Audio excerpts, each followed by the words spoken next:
مولانا فضل الرحمن بچوي هغه خبره شوه د کاڼي کرښه. السلام علیکم ملګرو. په د عبدالصمد غمخور مزار له راغلیو او د هغې د ترنول ملګري حضرت ګل صافی هغې هم را سره ملاقات وشو دلته کې. نو د هغې نه به د صمد غمخور صاحب د ژوند په حوالې سره یو څو تپوسه کوو، ځکه چې صمد غمخور صاحب کور کې زیات نه بلکې د دې ملګرو سره ټیم زیات تیر کړی دی.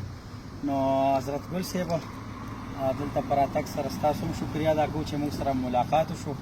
زمونږ کتونکي به هم تاسو ویني شاعر عبدالصمد غمخور صاحب تاسو سره وخت تیر شو، د هغې د ژوند په حوالې سره یو څو خبرې زمونږ مینوالو ته کولی شي. اعوذ بالله من الشیطان الرجیم. بسم الله الرحمن الرحیم. عبدالصمد غمخور صاحب خو داسې چې هنر پښتون و، د پښتو ادب یو ځلانده ستوری و او د علماو په دفاع کې به هر وخت مصروف و او کوشش به کوو چې د علماو په جامه او د هغې په څادر به د شعر په جامه چې به کوم داغ راته نو دا به د هغې یو ذمهواري وه چې هغه داغ د هغې د ادب د دنیا د ادب د جواب نه او د شعر په جواب باندې وینځي او د هغې په دفاع کې به هر وخت مصروف و. ډېر یو پښتون سړی و، نر سړی و او د ادب د دنیا موږ سره تقریبا چې دا شپږو کالن ترنول پښتو ادبي ټولنه د دې تخلیقکار م د دې اولنی صدر م بیا هغې نه وروسته 2 کاله پس بیا زه صدر شوم د ترنول پښتو ادبي ټولنې، هغه نایب صدر شو.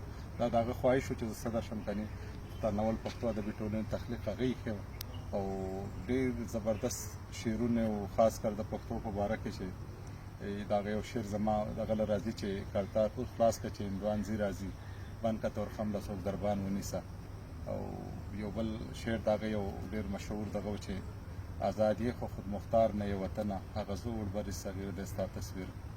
نو د هغه په شعر کې هر رنګونه و د پښتو د جغرافیا د تاریخ د کلتور د مذهب هر رنګ ورپکې او ډېر د ادب په دنیا کې ډېرې هلې ځلې دي او ډېر یو ځلانده ستوری او د هغه کمی ډېره غټه کمی ده خاص کر د ادب د دنیا دپاره د جمعیت دپاره د پښتنو د تاریخ او د کلتور په حواله باندې. نو الله تعالی د هغه دنیا ښایسته کړي او نر پښتون او یو مسلمان پښتون و. زه به په دا خبر ضرور کوم چې یو مسلمان پښتون په دې چې د دین سره د هغه ډېره زیاته مینه وه او دا د هغه یو ذمهواري وه خاص کر د علماو په جامه باندې داغ راته خدا کی زمین پر خدا کی نظام دپاره ډېر جدوجهد چلولو. نو ماشاءالله د هغې که ملګري دي او که کم چا پېژندو چا سره تعلق دی چې تپوس یې پیو کې د هغې به درته بهادري د هغې د غیرت او د هغې د شعر و شاعرۍ چې کومه معنی دي او کم دغه نو هغې به درته د هغه صفت کوي، بد به درته هېڅ څوک ونه وایي. الله تبارک وتعالی د هغه دنیا ښایسته کړي. نو دا هم حضرت ګل صاحب د هغې د ژوند ملګری او تقریبا 24-25 سال یې دلته کې ورسره یو ځای تېر کړي دي. نو ډېر زیات خوشحاله شو د دوی په ملاقات سره. ستاسو هم جي یو جهان مننه. زمونږ چې کوم د مشرانو خواهش و د جمعیت الاسلام ریاض ریجن چې کوم مشرانو هغوی په وینا باندې زه راغلی وم چونکې ما نه خو لیټ هم شولم د راتلو مې ټایم ډېر وشو خو د هغې تعزیتي ریفرنس هم د شاعر عبدالصمد غمخور صاحب دي هلته کې هم کړو. بلکل مونږ د هغې د کورنۍ سره هغه غم چې کوم د هغې و هغه مونږ پکې خپل برابر شریک وو. نو نن زه د خپلو مشرانو په وینا سره او د خپل مرحوم ورور شاعر عبدالصمد غمخور صاحب دي کور له راغلی یم. دوا تعزیت مو وکړه د خیره سره خو ما یې راشه مشران به خوشحاله شي چې هغې ته هم یو ویډیو کلیپ پیغام ورکړو چې مونږ راغلي وو د صمد غمخور صاحب تعزیت نه. دا جي د صمد غمخور صاحب دی مشر ورور دی جي دا یم رشته دار دی او ما سره بیا چې دی نو خوږ ملګری شکیل حبیب هم راغلی دی زمونږ د جمعیت سوشل میډیا ملګری دی. نو الله تبارک وتعالی دې چې دی زمونږ دا راتګ او د کومې دعاګانې مو چې وکړې الله دې تبارک وتعالی دې هغه قبول او منظوري کړي. نو مخکې به هم ځو او انشاءالله د هغې مزار له به هم ورځو. مخالفینو پې بلخا تبصرې وکړې او دا ستا په سر چې زیړ رومال دا ستار دی که پګړی ده دا کلام زمونږ د خوږ ورور شاعر عبدالصمد غمخور صاحب و.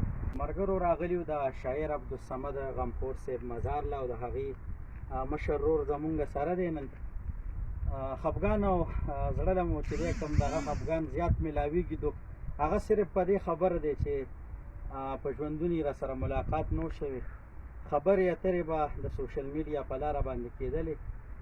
د هغې ورور ته هم ما نن وویلې چې یاره تاسو ته خو بلا پته یې لا نه خو تر افغانستانه پورې تعلق یې و او کم تعلق یې چې و نو هغه د بزرګانو سره د نیکانو خلکو سره او د علماء کرامو سره مونږ دا یقین دی او دا زمونږ عقیده ده چې مونږ په دنیا د چا سره مینه کوو انشاءالله آخرت کې به هم مونږ د هغه علماء کرامو سره او د هغې ډلې سره پاتو.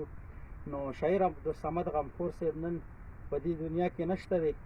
خصوصي دعاګانو کې چې څومره کتونکي وي، څومره علماء کرام وي، طلبه کرام وي، په سوشل میډیا دور دی، په هغې باندې د علماء کرامو د مدارسو جنګ کړی دی او په شعر او شاعرۍ کې مخالف باطل قوت له جواب ورکړی دی.